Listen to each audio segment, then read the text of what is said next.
Hello दोस्तों, मैं मुकुंद हूं और मेरे चैनल मुकुंद बायो मीडिया पर आपका हार्दिक स्वागत है। ऑर्कास, जिन्हें किलर व्हेल भी कहा जाता है, तुरंत पहचान में आ जाते हैं। उनके पास काले और सफेद रंग के निशान होते हैं। ये बहुत ही बुद्धिमान जीव समुद्री डॉल्फिन परिवार के सबसे बड़े सदस्य हैं। ऑर्कास उल्लेखनीय रूप से अनुकूलनीय हैं। ये सभी महासागरों में उष्णकटिबंधीय से लेकर आर्कटिक क्षेत्रों तक पाए जाते हैं। शीर्ष शिकारियों के रूप में ऑर्कास खाद्य श्रृंखला के शीर्ष पर मजबूती से बैठते हैं। इसका मतलब है कि समुद्र में कोई दूसरा जीव उन्हें भोजन के लिए नहीं मारता है। उनका आहार विविध है और एक प्रमुख प्रजाति के रूप में उनकी भूमिका को दर्शाता है।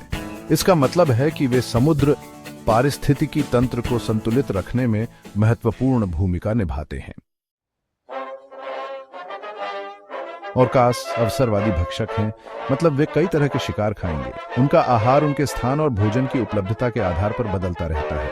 कुछ आबादी मछली, विशेष रूप से सैल्मन का शिकार करने में विशेषज्ञता रखती है। अन्य समुद्री स्तनधारियों जैसे सील, समुद्री शेर और यहाँ तक कि खुद से भी बड़ी व्हेल का शिकार करते हैं। उनकी शिकार करने की रणनीति उनके ताल्लू की तरह ही विविध है। वे अक्सर परिष्कृत संचार और समन्वित रणनीति का उपयोग करके सहकारी रूप से शिकार करते हैं। उनकी बुद्धिमत्ता और सीखने और अनुकूलन करने की क्षमता उन्हें अविश्वसनीय रूप से सफल शिकारी बनाती है।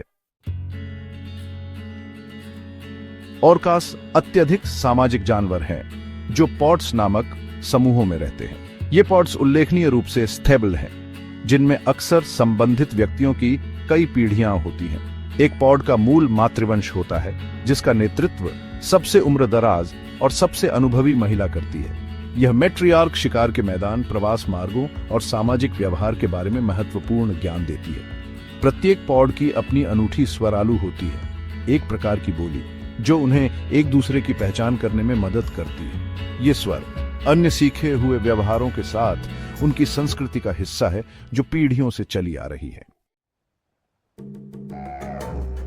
ऑर्कास उष्ण कटिबंधीय से लेकर ध्रुवों तक सभी महासागरों में निवास करते हैं। हालांकि वे ठंडे पानी पसंद करते हैं और उच्च उत्पादकता वाले क्षेत्रों में सबसे अधिक प्रचुर मात्रा में पाए जाते हैं, जैसे कि तटीय उत्प्रवाही क्षेत्र। ये क्षेत्र शिकार का एक समृद्ध स्रोत प्रदान करते हैं। उनकी अनुकूलन क्षमता उन्हें खुले समुद्र से लेकर तटीय जल तक विभिन्न प्रकार के आवासों में पनपने देती है। अपने व्यापक वितरण के बावजूद ऑर्कास को बढ़ते खतरों का सामना करना पड़ रहा है। प्रदूषण, आवास क्षरण और अत्यधिक मछली पकड़ने के कारण शिकार की कमी सभी उनकी आबादी को प्रभावित करते हैं। कुछ आबादी को लुप्तप्राय के रूप में सूचीबद्ध किया गया है, जो इन शानदार जीवों की रक्षा के लिए संरक्षण प्रयासों के महत्व को उजागर करता है।